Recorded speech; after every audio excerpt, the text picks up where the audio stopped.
오늘 우리에게 주시는 하나님의 말씀입니다. 시편 40편 1절로 3절, 우리가 믿음으로 이 말씀을 받겠습니다. 내가 여호와를 기다리고 기다렸더니 귀를 기울이사 나의 부르짖음을 들으셨도다.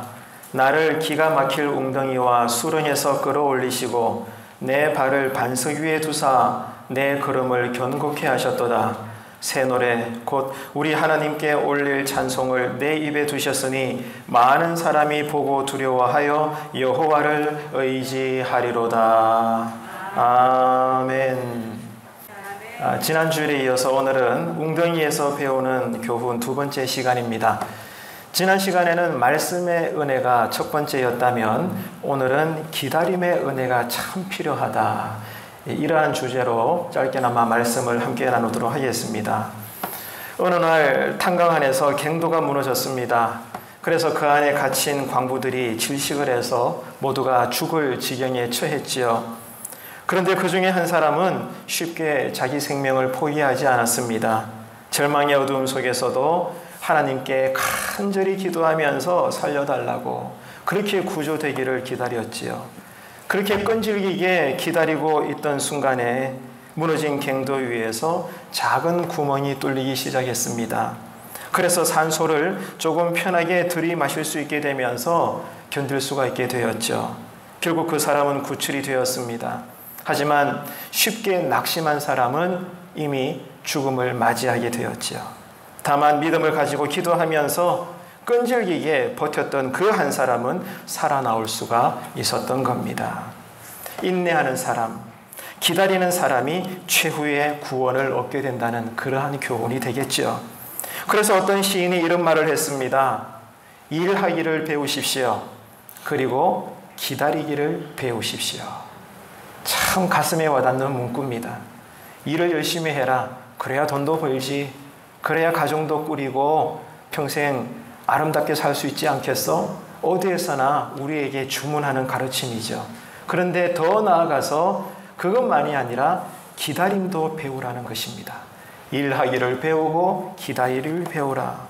이번 한 주간도 우리는 특별히 하나님 앞에서 뭘 배워야 할까요? 기다림을 배워야 하겠습니다.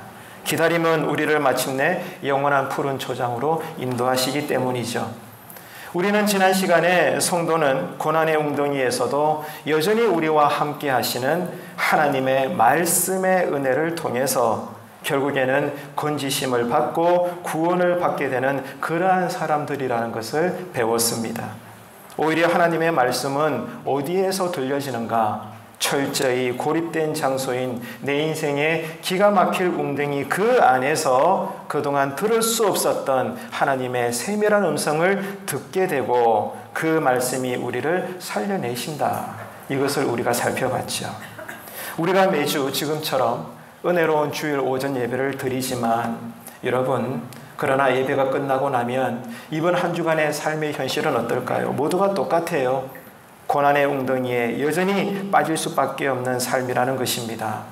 그러나 어디에서나 우리와 함께 하시는 하나님의 말씀의 은혜가 있다는 것을 분명히 깨닫게 되시고 경험하게 되시기를 축복합니다. 제가 방금 뭐라고 말씀드렸죠? 오늘 우리가 예배를 잘 드려도 이것이 언제나 이번 한 주간의 삶을 다양한 각도로 우리를 복되게 하는 것만이 아니라 여전히 우리의 삶은 녹록치 않고 예배는 잘 드렸지만 한 주간의 직장살이와 가정생활과 모든 것들이 여전히 힘들고 어렵단 말입니다. 여전히 우리는 또다시 기다린 듯이 예비되어져 있는 내가 들어갈 수밖에 없는 내 인생에 기가 막힐 웅덩이 속으로 우리는 들어갈 수밖에 없는 거예요. 하지만 여러분, 눈을 크게 뜨고 보십시오. 거기에 누가 계셔요? 거기에 뭐가 들립니까? 나를 구원해내시고 나를 건져내실 하나님의 말씀의 은혜가 여전히 우리와 함께 하시는 줄로 강하게 믿으시기를 바랍니다. 기가 막힐 인생의 웅덩이에서 우리가 배울 것이 있어요. 그런 곳에서도 우리가 배울 것이 있다고요. 오늘은 짧게나마 몇 가지를 더듬어 보려고 합니다. 모든 사람들의 공통된 소원이 뭔가 하나하나 되짚어 봤더니 그거더라고요. 그것은 성공하는 것입니다. 그렇죠. 여러분, 부모의 마음이 뭐죠? 자식들의 소원이 뭘까요? 내가 원하는 대로 이 땅에서 성공하고 싶다. 내 소원을 이루고 싶다. 이런 것입니다. 그리고 이왕이면 빨리 성공하기를 원합니다. 그러다 보니까 우리 마음에 뭐가 올라오죠? 급한 마음이 올라오는 거예요. 성공을 이루고 싶은데 빨리 성공하고 싶다. 그러니까 내 마음에 조급증이 올라오게 되면서 누군가는 부정부패를 저지르기도 합니다. 외국 사람들은 한국말을 못 알아듣습니다. 당연하죠. 외국 사람이니까. 그런데 알아들을 수 있는 한국말이 있어요. 또 그 말을 할 줄도 압니다. 뭘까요? 빨리빨리. 빨리빨리 말은 외국 사람들도 알아들을 수 있고 그 말을 할 수가 있어요. 그만큼 한국 사람들은 빨리빨리를 좋아합니다. 지금 우리가 사는 사회는 초스피드 시대입니다. 얼마나 빠른지 기가 막히죠. 각 가정마다 여러분 보십시오. 우리 어린 자녀들이 초등학교에 들어가기 전부터 뭘 다 뗍니까? 한글을 다 뗍니다. 그리고 기본적인 한문도 어느 정도 수렴을 하고 있어요. 더 나아가 산수까지도 어느 정도는 다 떼고 난 상태에서 초등학교에 입학을 합니다. 한마디로 미친 세상이죠. 그러나 다윗은 기가 막힌 인생의 웅덩이에 빠졌을 때 하나님으로부터 많은 신앙의 교훈을 배우게 되는데 첫 번째 교훈은 이것입니다. 누구나 다 사람들은 일찍 성공하고 싶죠. 그러나 다윗은 그 기가 막힌 웅덩이 안에서 깨달았습니다. 배웠습니다. 뭐를요? 일찍 성공하는 것이 아니라 바르게 성공하는 것이 중요하다. 일찍 성공하는 것이 아니라 하나님 보시는 앞에서 따라합시다. 바르게 성공하는 것이 중요하다는 것을 배웠다는 겁니다. 다윗은 시골 목동으로 살던 어느 날 갑자기 모든 백성들 앞에 혜성처럼 등장을 해서 골리앗을 여호와의 이름으로 단방에 죽여버리게 됩니다. 그랬을 때 이스라엘의 모든 백성들은 이렇게 노래했습니다. 저 봐라. 사울 왕은 죽인 자가 천천이지만 저 어린 소년 다윗이 죽인 자는 만만이구나. 이렇게 전국의 백성들이 소년 다윗을 칭송하고 노래를 했습니다. 그래서 소년 다윗은 한순간에 민족의 영웅이 되었죠. 다시 말해서 젊은 날에 갑자기 성공을 경험하게 된 것입니다. 그런데 여러분 잘 들어보세요. 인격이 무르익지 않은 상태에서 일찍 성공하는 것은 아주 위험하다는 사실을 깨달으시길 바랍니다. 사실 이것은 복이라기보다도 저주가 될 가능성이 많죠. 사람들은 다 똑같아요. 비슷합니다. 너무 일찍 출세하게 되면 어떻게 될까요? 나태해지고 교만해집니다. 빠른 성공이 결국에는 내 인생의 불행의 시작이 되는 것이죠. 교회도 마찬가지입니다. 모든 성도가 말씀과 기도로 철저하게 준비되지 않은 상태에서 그냥 교회를 위하는 마음에 그 마음에서 급한 마음이 올라와서 어떤 갑작스러운 변화나 발전을 꾀하게 된다면 결국 그런 교회는 어떻게 될까요? 하나님의 뜻에서 벗어나게 된다는 것입니다. 겉으로는 하나님께서 하셨다라고 말하겠지만 속으로는 내가 이만큼 했다. 우리가 이만큼 한 것이야 스스로를 대견하게 여긴다는 거죠. 이것이 바로 하나님 보시기에 멸망의 지름길이 된다는 것입니다. 우리 교회를 생각해 보십시오. 새로운 환경들이 조성되고 있습니다. 또 새로운 사람들이 생겨나고 있습니다. 그로 인해서 회복의 은혜로 기쁨이 충만한 교회를 모든 성도들이 이루기를 원합니다. 그렇다 보니까 모든 성도님들이 그동안 멈추었던 교회의 모든 조직들이 빠른 시일 내에 정상 운영이 되고 더 나아가서 많은 부분에 있어서 우리 교회가 현대화되며 개혁되기를 원하고 있습니다. 하지만 여러분, 그럼에도 불구하고 그것보다 더 시급하고 중요한 것이 있어요. 모든 성도들이 말씀과 기도로 우리의 심령이 하나님 앞에서 겸비되어져서 거룩하게 준비가 되어 있지 않다면 결국 우리 교회는 엉뚱한 곳으로 갈 수밖에 없다는 것입니다.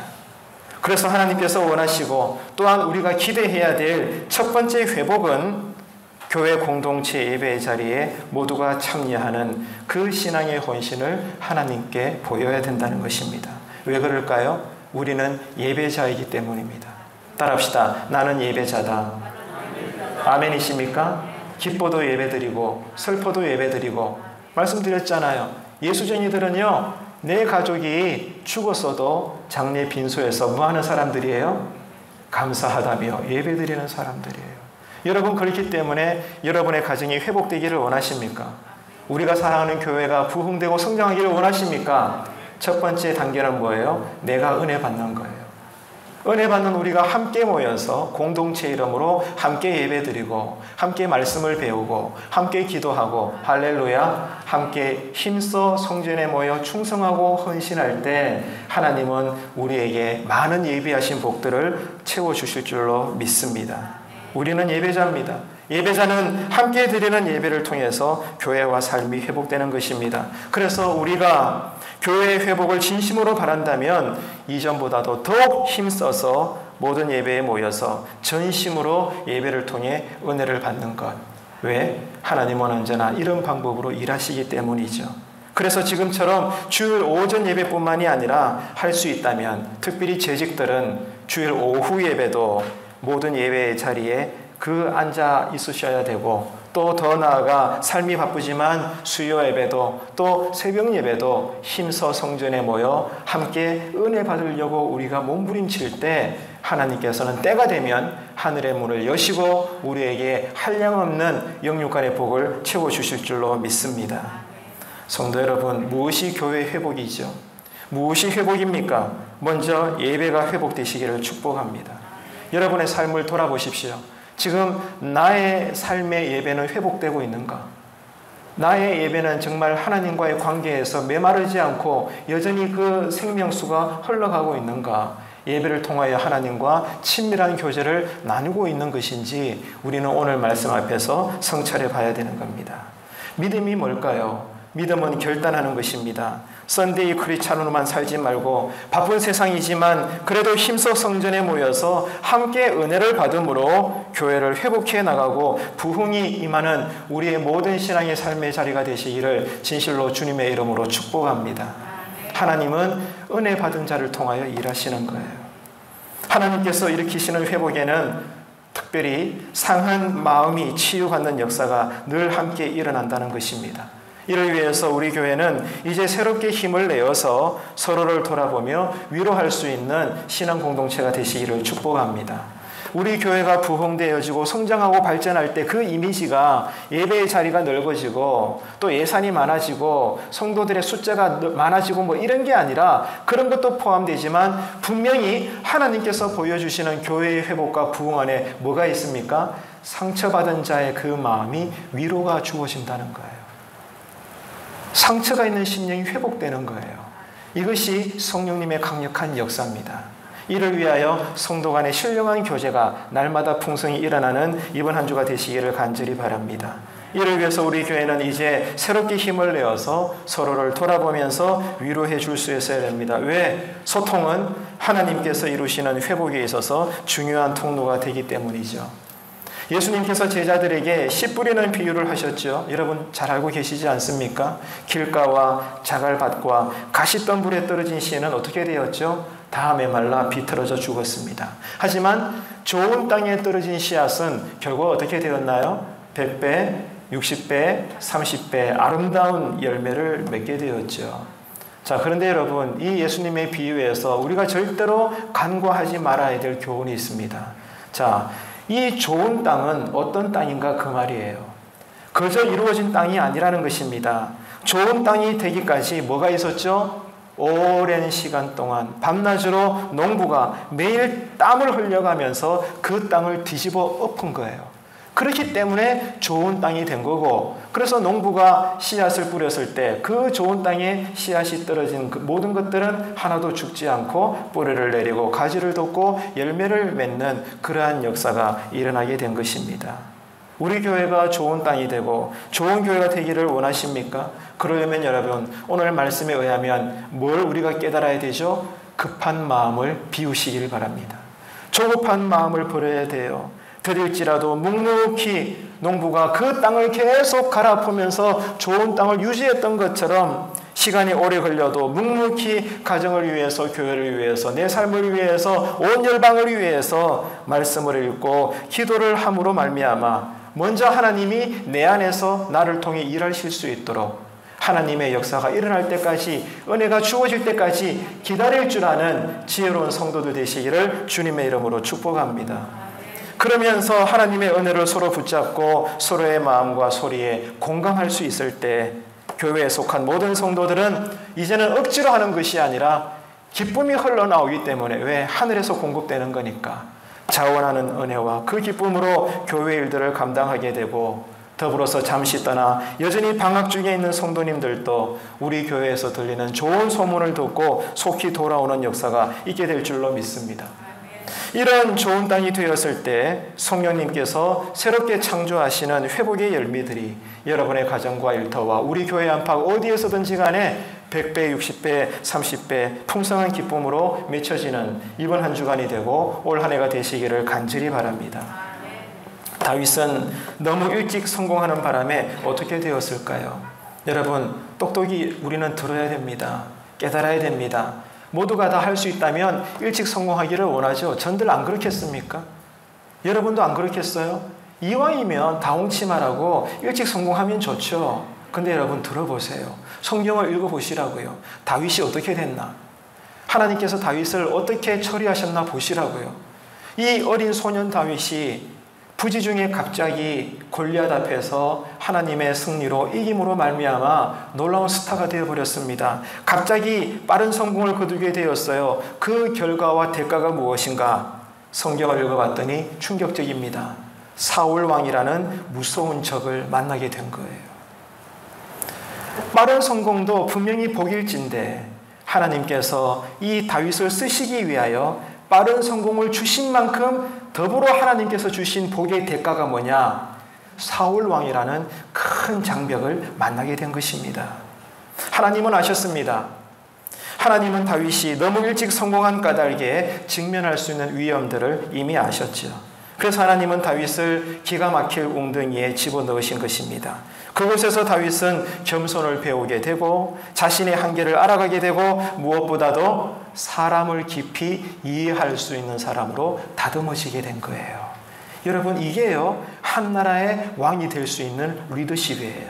그렇지 않습니까? 왕은 되었는데 교만하고 자신의 한계도 깨닫지 못하고 백성들의 마음을 읽지 못한다면 그런 폭군이 어디 있을까요?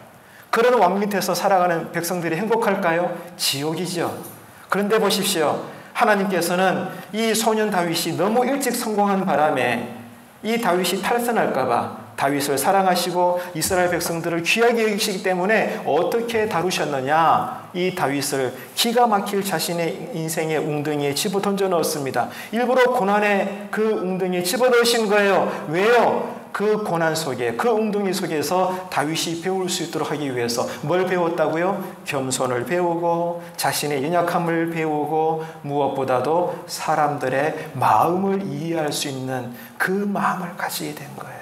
그럼으로써 장차 이스라엘의 위대한 왕으로 나아갈 수 있도록 하나님께서 연단시키시고 훈련을 시켰던 것입니다. 자, 둘째로 다윗은 하나님보다 앞서지 않는 것이 지혜의 힘을 배웠습니다. 다윗이 기가 막힐 웅덩이에서 가장 크게 배운 것은 뭐니 해도 기다려야 한다. 이 기다림을 배운 거죠.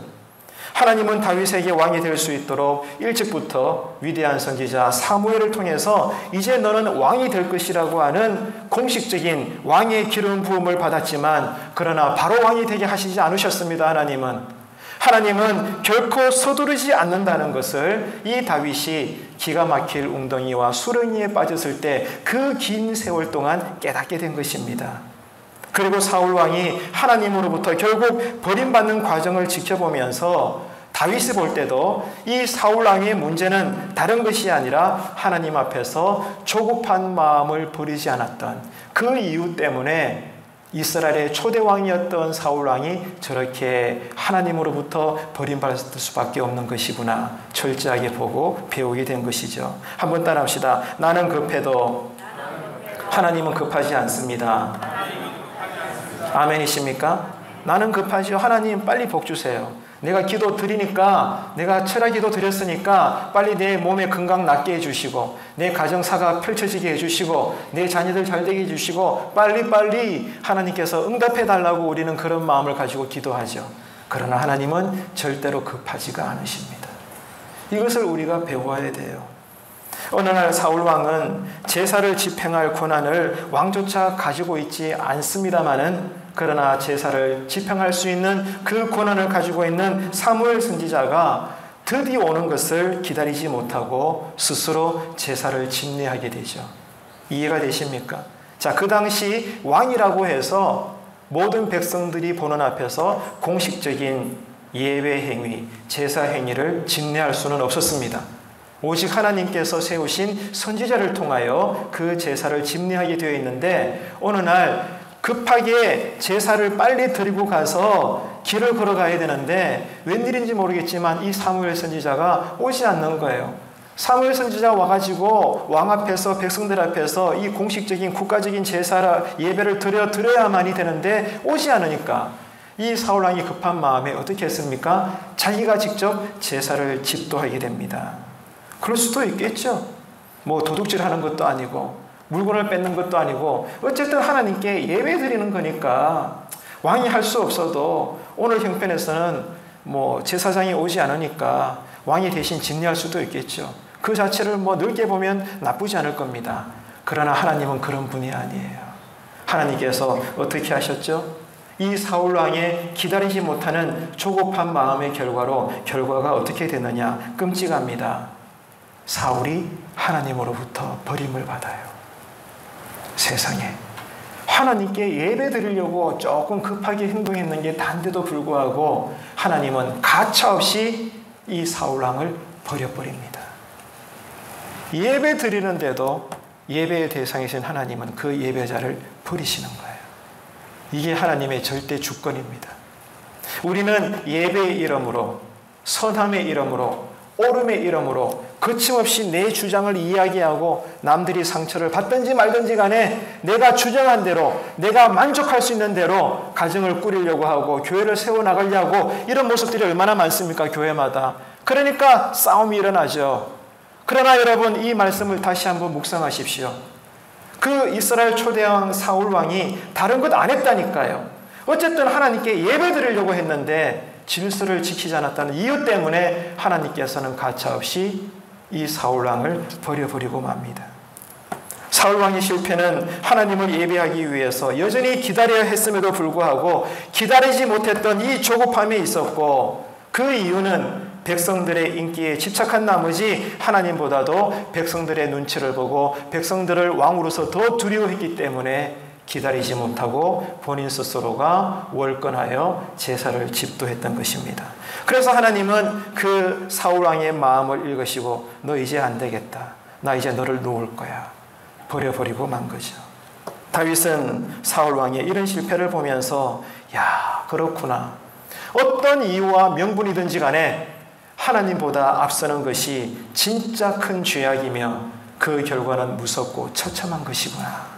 나는 절대로 하나님보다 먼저 앞서지 않을 거야. 가정일이든 교회일이든 나란 일이든 뭐든지 간에 여러분 절대로 하나님보다 앞서지 않는 은혜가 있게 되기를 축복합니다. 그래서 다윗은 무엇보다도 예배에 집중하기로 작정합니다. 왜요? 하나님은 언제나 예배의 통로를 통하여 일하시기 때문이죠. 그리고 다윗이 붙잡은 것은 하나님의 말씀이었습니다.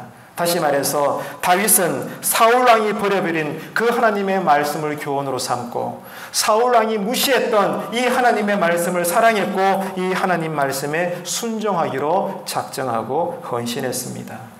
묻겠습니다. 여러분, 하나님을 경외하십니까?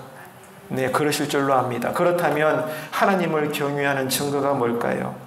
오늘 본문에 보니까 방금 우리가 계속 듣고 계시는 이 다윗의 행동을 볼 때 하나님을 경외하는 증거는 무엇보다도 하나님보다 앞서지 않고 하나님을 기다릴 수 있는 것. 하나님께서 나에게 은혜 주실 때까지, 나에게 음성을 들려주실 때까지, 나를 통해 일하실 때까지 언제라도 여러분 제단 앞에서 기다릴 수 있는 사람. 아멘이십니까? 그것이 진실로 하나님을 경외하는 신앙의 증거가 되는 것입니다. 이것의 가장 기본이 되는 것은 똑같아요. 공동체 예배와 말씀을 묵상하는 것과 뜨겁게 간절히 기도하는 그 자리에서 헌신하는 것입니다. 다윗은 하나님 앞에서 서두르지 않는 법을 어디에서 배웠을까요? 바로 기가 막힐 인생의 웅덩이에서 배운 것입니다. 다윗은요, 우리가 성경을 읽어보니까 알 수 있죠. 철천지 원수가 되어버린 이 사울 왕을 몇 번이나 죽일 수 있는 기회가 있었어요. 하지만 다윗은 어떻게 행동했습니까? 자신을 죽이려고 하는 이 철천지 원수가 된 사울 왕일지라도 이 사울 왕이 어떤 존재냐? 일찍이 하나님께서 직접 사울 왕에게 기름을 부어주셨다는 거예요. 아무리 이제는 귀신에 쓰여가지고 사울 왕이 악한 자가 되었을지라도, 그죠? 그러나 여전히 이 사울 왕은 어떤 존재예요? 하나님께서 기름 부어주신 종이라는 거예요.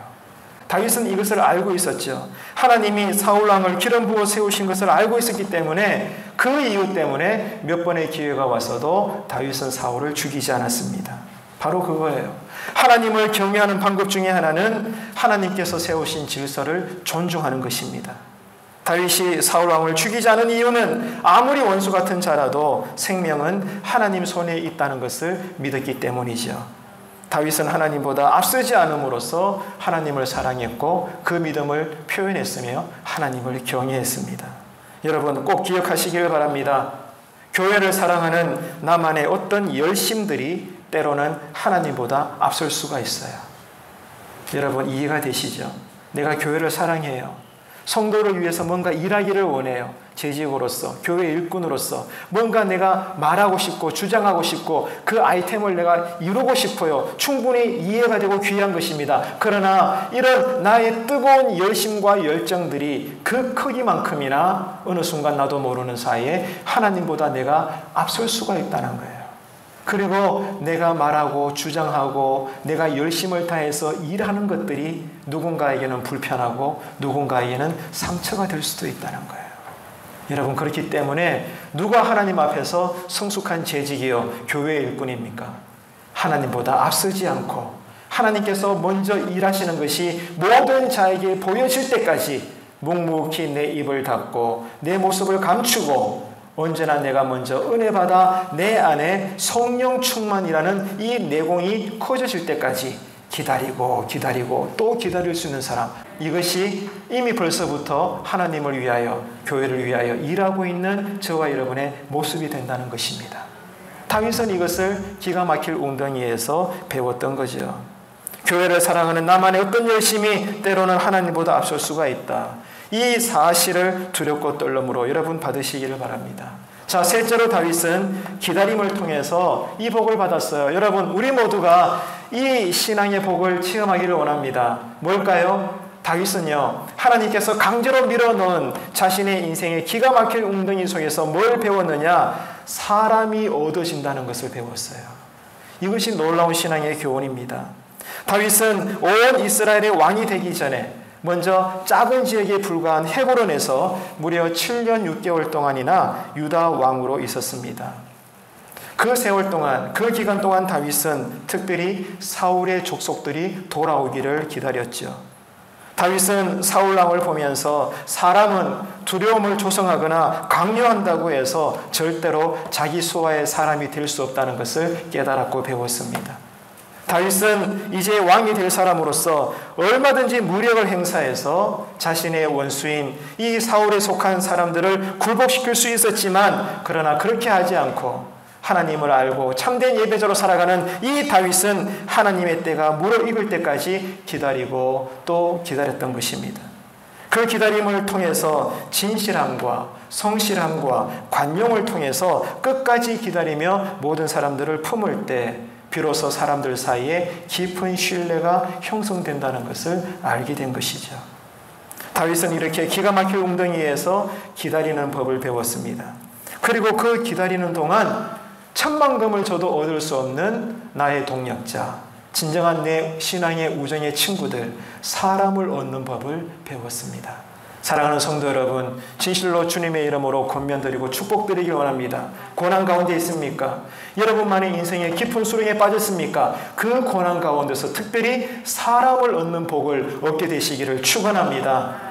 그렇게 되면 여러분, 여전히 우리는 기뻐할 수 있고 감사할 수 있고 하나님께 귀하게 쓰임받을 수가 있는 거예요. 신뢰가 쌓인다는 거죠. 다윗은 이렇게 기가 막힐 웅덩이에서 기다리는 법을 배웠고 사람을 얻는 은혜를 얻게 된 것입니까? 여러분 무슨 말일까요? 하나님 앞에서 기다림은 결코 낭비가 아니라는 거예요. 이것을 여러분 우리가 잊지 마십시다.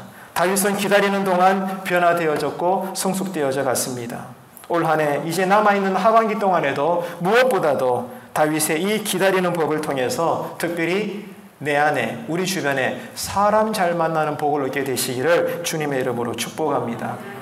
인생의 고난이라는 기가 막힐 웅덩이에 빠졌을 때 다윗의 시편을 통해서 우리가 배울 수 있는 교훈은 몇 가지가 있었습니다. 오늘 세 가지를 다루었는데요. 여러분, 정말 이 세 가지를 한마디로 정의하면 기다리는 것이 중요하다는 거예요.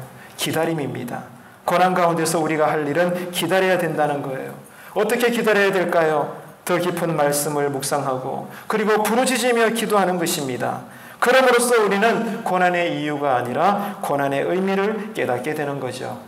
그러므로 이번 한 주에 기가 막힐 인생의 웅덩이와 수렁에 빠져들 때가 있을지라도 다윗처럼 건져냄을 받고 결국에는 마침내 그 왕된 자리에 앉게 되는 그 면류관의 영광이 우리 모든 믿음의 가정에 임하게 되시기를 간절히 바랍니다. 이를 위해서 여러분 다시 한번 기억합시다. 절대로 하나님보다 앞서지 않겠다. 남들이 어리석다고 말할 만큼 묵묵히 하나님 앞에서 언제나 은혜 받는 자로 나는 준비하겠다. 아멘이십니까? 그렇게 되었을 때 때가 되면 하나님은 나를 통하여 크게 귀하게 일하실 줄로 믿습니다. 가정일이든 교회일이든 내 인생의 뭐든지 간에 내 인생의 주인은 내가 아니라 하나님이십니다. 하나님 뜻대로 하나님께서 원하시는 대로 나를 통해 일하실 것입니다. 그렇기 때문에 우리가 할 일은 사나 죽으나 함께 예배드리며 은혜 받고 말씀을 배워가고 또 말씀을 붙잡고 기도했더니 정말 하나님은 적재적소에 합당한 은혜를 나에게 주시는구나. 할렐루야. 여러분 그 삶의 신앙의 은혜로 이번 한 주간을 잘 살아내셔서 비록 여전히 보란듯이 또 내 인생의 깊은 수렁의 웅덩이에 빠졌을지라도 사람을 얻고 위로받고 건져내심을 얻고 구원받는 역사가 여전히 귀하게 쓰임받는 역전의 삶의 은혜가 우리에게 크게 임하게 되시기를 주님의 이름으로 축원합니다. 기도하시겠습니다. 하나님 아버지 은혜를 감사합니다. 우리가 이 땅에서 인생을 사는 동안 기가 막힐 인생 고난의 웅덩이에 힘없이 빠질지라도 결국 그 속에서 건져내심으로 우리를 구원하시고 끝까지 의의 옳은 길로 인도하실 우리 하나님 아버지의 완전하신 손길을 찬양하며 경배합니다.